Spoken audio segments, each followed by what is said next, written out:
everyone, and how nice to be here once again to talk of football. Of course, yesterday in Rabat, Morocco, Monday, of course, we witnessed the draws for the 2025 Africa Cup of Nations that will be taking place in Morocco, as a matter of fact, the 35th edition of the Afcon, and it was such a very beautiful scenery right there in Morocco.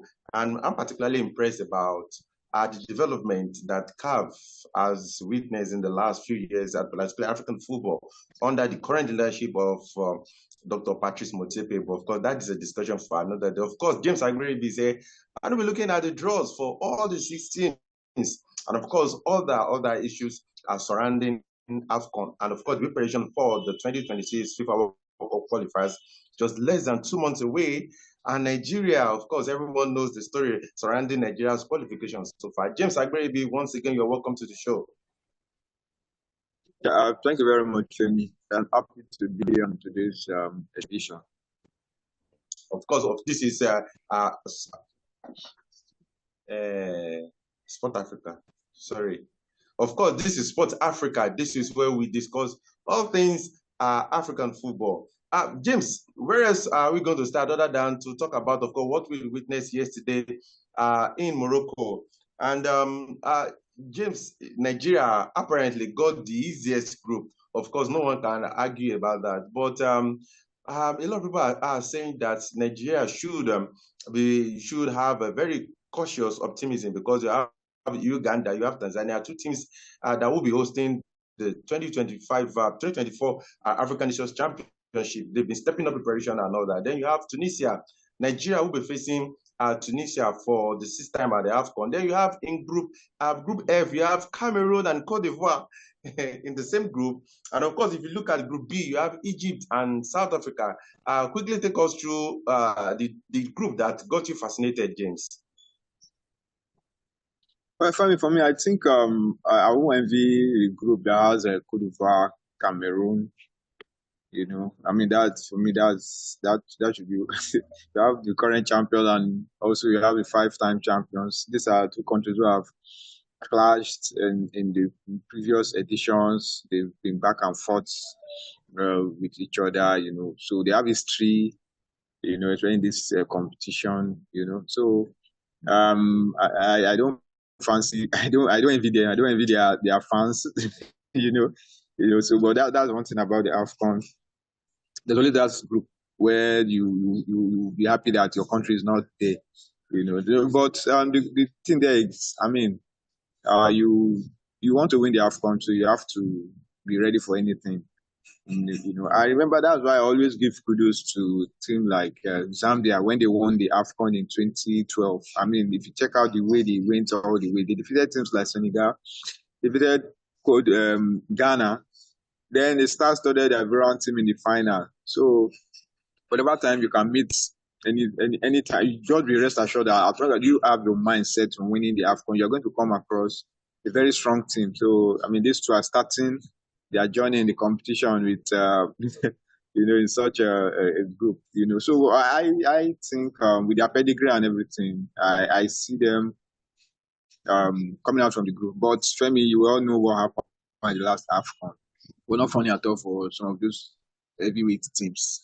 You know, so the likes of Egypt, the likes of, you know, crashing out in the group stage. You know, so I think all these teams will have that at the back of their mind going into this tournament, that with what we saw, the likes of Mauritania, the likes of Namibia, you know, the team that you feel are just there to make up the numbers. I mean, they shook a lot of teams. What's this name? I think the Equatorial Guinea former player.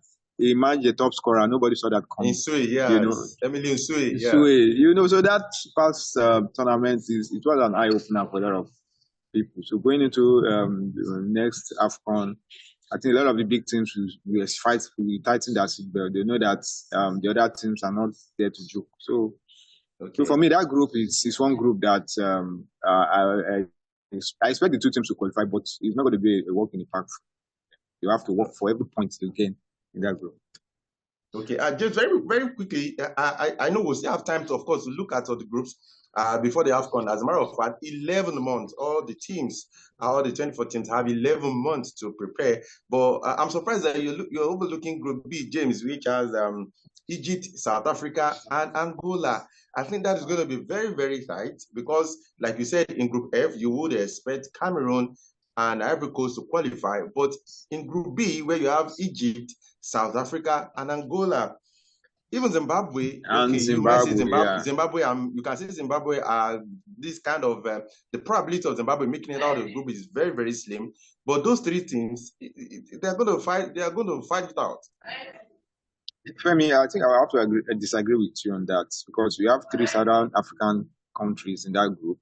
It's like a derby. I think, fine, you want to see based on it, and we also watch.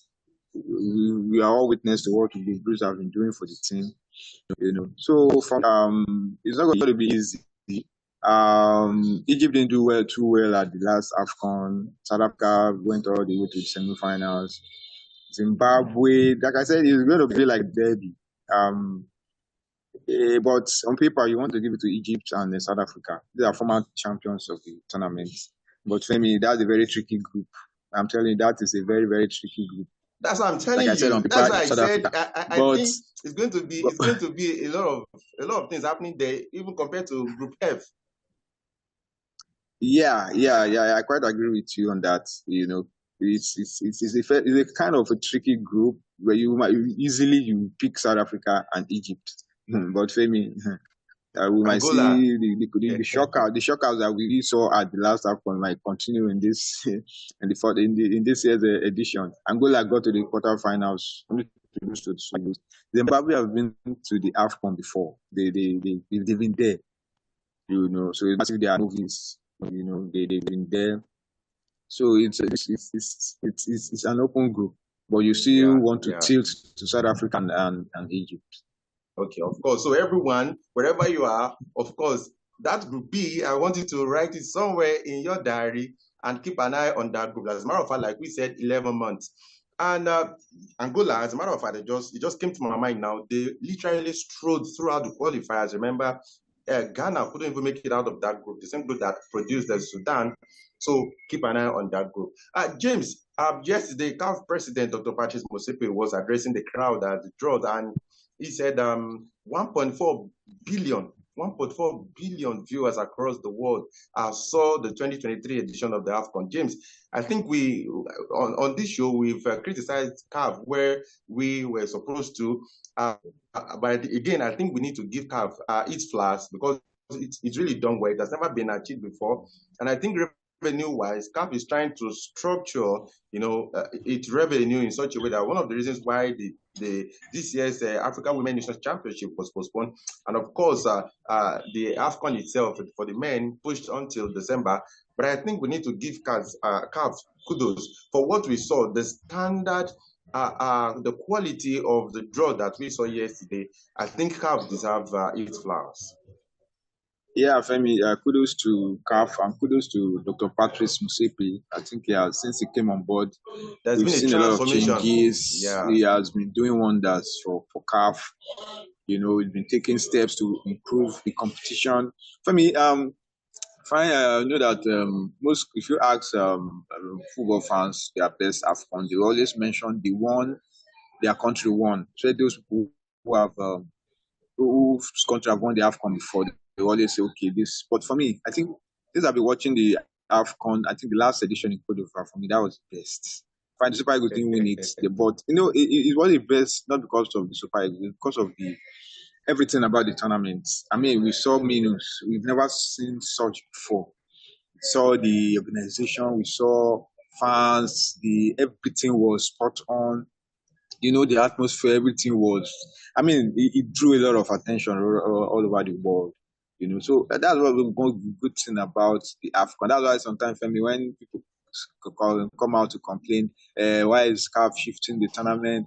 Femi, at the end of the day, the tournament people will still follow it because it's a tournament that have stars, African stars that are scattered all over Europe, coming home to play this tournament. So definitely people really want to see what their stars, what they are really doing. And the good thing there again is whoever wins the tournament, you always notice that when they go back to their club sides, whether the ones who won it and who have the majority of their players in Europe, there's always this guard of honor players when they go back to their club. So it goes to show that the Afcon has, I think it has shown that it's one of the major tournaments in the world. I mean, what amount of respect to the whole world. I could remember when the Afcon 2023 was going on, the Asian competition too, their own version of Yeah, the Afcon nations was also yeah. going What's on. going on? But Yeah, for me, it's not as if I'm trying to look down on the Asian, but I think the Afcon took the shine. The attention, everything was on the Afcon. Because you have yeah, all these stars scattered all over Europe playing in the tournament. So many drama and everything. Like I said, the Minus really shook the tournament. So for me, kudos to CAF, kudos to Dr. Patrice. He has really done well, and he said yeah. in one Okay. of the speech in the draw, he said the upcoming one in Morocco is going to be better than what Yeah. we saw in Cote d'Ivoire. So we're looking forward to that. And we always want every new edition to always be better than the previous one, and hopefully, we'll see that when the tournament kicks off in Morocco in December. Yeah, well said, James. And of course, we are hoping that CAF at this time will be able to reach the 2 billion viewership mark across the world. Like you said, but it's still a long way to go regarding marketing. James, let's talk about the Super Eagles of Nigeria. After the draws yesterday, the coach, Eric Sekuchel, said he's not focused on the Afcon because it's still months away. He said he's focused on the 2026 FIFA World Cup qualifiers. Nigeria will be facing Rwanda early, most likely, and of course the host Zimbabwe. In the same month of March. James, is that a miss or the right thing to do at this time? Very quickly, James. Yeah, I think he doesn't want to put himself under pressure. I think the AFCON is still far away, 11 months, so we still have a lot of time to prepare for that. You know that there are two big finals in front of him, so I think that's where his focus, that's where his mind, everything is now.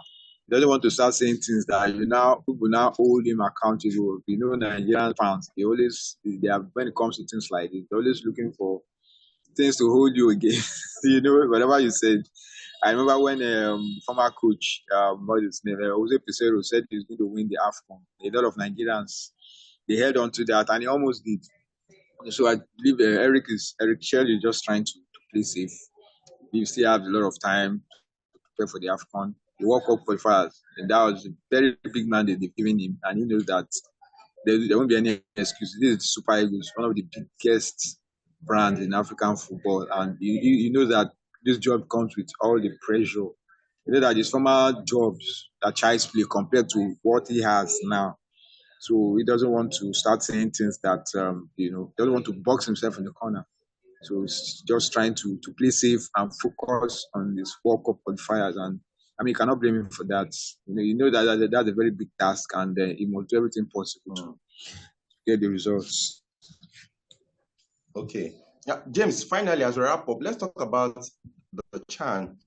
Of course, we know that CAF has pushed the tournament till August.